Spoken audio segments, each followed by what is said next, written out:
Assalamualaikum warahmatullahi wabarakatuh. Sobat BMC, jumpa lagi bersama saya Tony Kristanto, masih dari Bumi Mojopahit Channel, Mojokerto. Nah sobat, saya hari ini ingin mengajak kalian untuk kembali lagi untuk belajar mengenal Tosan Aji. Dan di sini nanti saya akan menggunakan salah satu media. Seperti biasanya saya akan mereview dari salah satu pusaka koleksi Galeri Bumi Mojopahit. Yang ini kapan hari itu saya mendapatkan pusaka ini dari salah seorang rekan Tosan Aji dari kota Nganjuk. Seperti apakah pusakanya? Langsung saja kita akan melihatnya bersama-sama.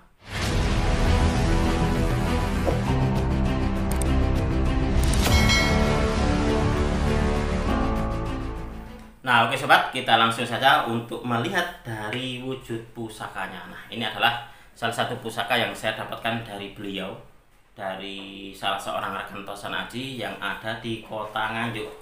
Sebenarnya saya mendapatkan dari beliau itu berapa ya? Ada dua. Yang satu itu sapu inten, hanya saja sudah termahar ke seorang subscriber juga dari kota Madura. Beliaunya datang ke sini mengambil pusakanya langsung. Nah, di pusaka yang kedua yang saya dapatkan adalah pusaka ini sobat. Ini sebenarnya juga bisa dikatakan meskipun dapurnya itu sederhana, tapi pamornya itu sangat istimewa. Kita akan melihat seperti apa sih wujud dari pusakanya.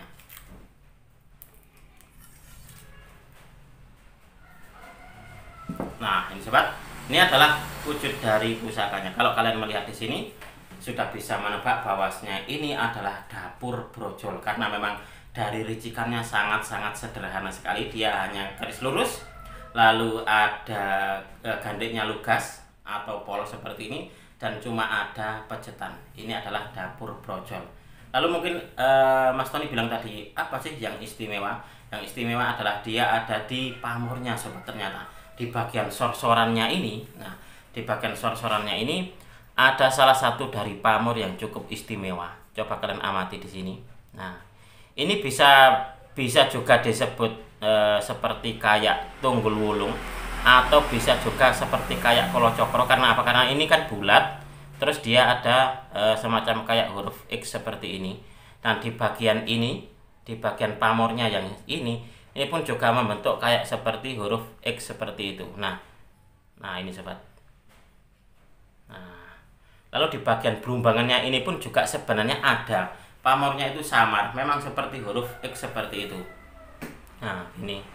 Dan kalau nggak salah kemarin itu beliau juga bilang itu di bagian sor-sorannya itu juga ada ini loh, ada kayak seperti kayak pamor es gitu. Nah yang beliau maksud itu adalah di bagian sini sobat.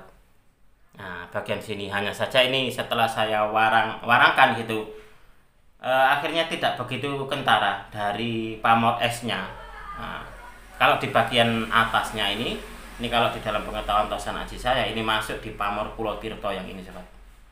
Nah ini.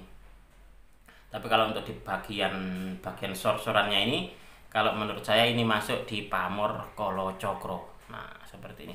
Coba nanti akan saya ajak kalian untuk melihat di buku pamor. Kita akan belajar bersama-sama, kita akan berdiskusi bersama-sama apakah memang benar ini masuk di pamor Kolocokro ataukah di sini pamor Tunggul Wulung. Nanti jika kalian ada yang ini, silakan kalian berinteraksi dengan menulis di kolom komentar.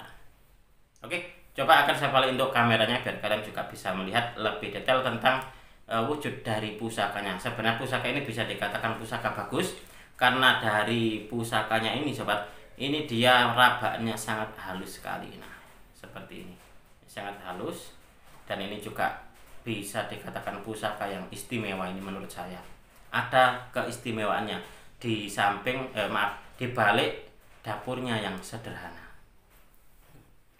Oke sobat, saya ajak kalian untuk melihat wujud dari pusakanya seperti apa sih. Nah ini yang saya katakan tadi, bahwasanya di bagian berumbangannya ini dia semacam kayak pamor Tunggul Wulung, seperti kayak kepala dengan kaki gitu, kayak orang gitu. Nah seperti ini.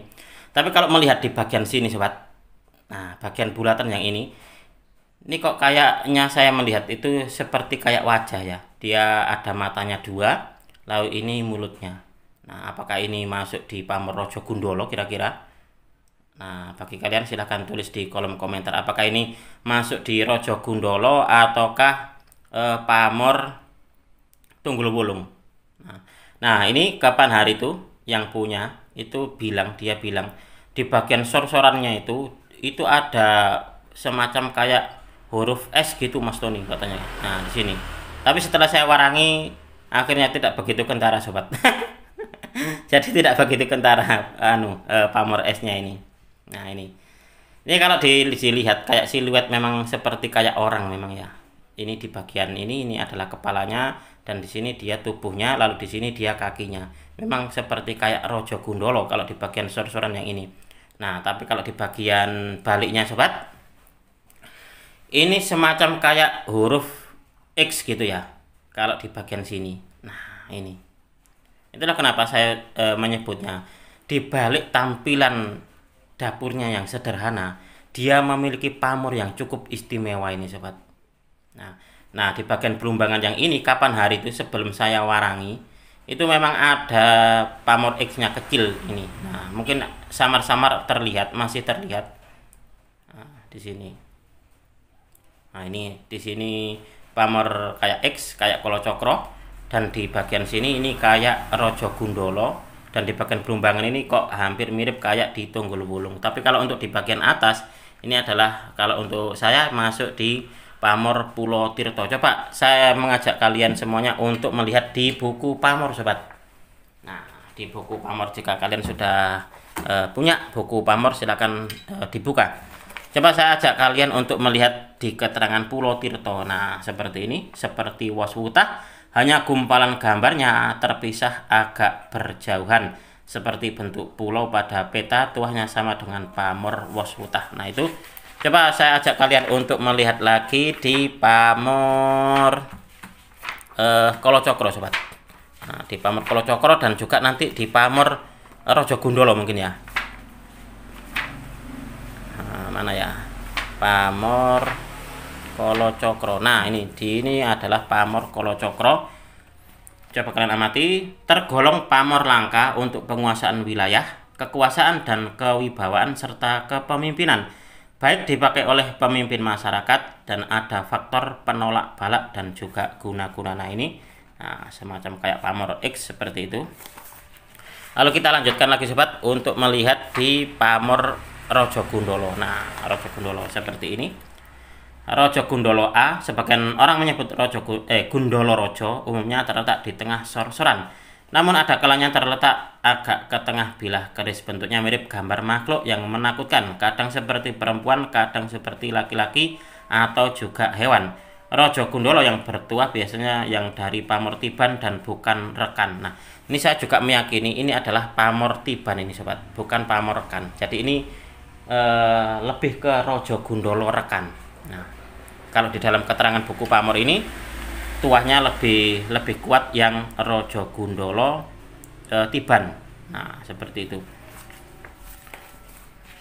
Coba saya juga ingin mengajak kalian melihat pamor ini ya, pamor apa? Tunggul Wulung. Coba saya ajak untuk membuka buku ini. Tunggul Wulung itu biasanya memang menempati dari Blumbangan. Nah, ini sobat. Ini adalah pamor Tunggul Wulung. Yang baik kalau pamor Tunggul Wulung ini merupakan pamor Tiban. Bentuknya mirip gambar anak yang sangat sederhana, hanya kepala, tangan dan kaki dan menempati daerah Blumbangan. Tuahnya ini menolak berbagai macam penyakit dan tidak memilih, tetapi pemiliknya harus berperilaku baik dan tidak boleh menyeleweng. Tergolong pamor yang langka. Nah, ini adalah sangat luar biasa sekali ya. Pusakanya ini sederhana, tapi pamornya begitu istimewa sobat. Nah, demikian tadi sobat, kita sudah belajar bersama-sama tentang salah satu dari dapur sederhana, bisa dikatakan di dalam dunia Tosan Aji itu adalah dapur sejuta umat, yaitu dapur brojol, tetapi memiliki pamor yang begitu istimewa. Semoga video ini bisa sedikit menambah pengetahuan dan juga wawasan khususnya kepada kalian para pecinta Tosan Aji pemula di dalam belajar babakan Tosan Aji. Apabila ada kesalahan dan juga ada kekurangan di dalam saya menyampaikan review tadi, saya memohon maaf yang sebesar-besarnya. Dari saya cukup sekian. Terima kasih dan wassalamualaikum warahmatullahi wabarakatuh. Rahayu, rahayu, rahayu.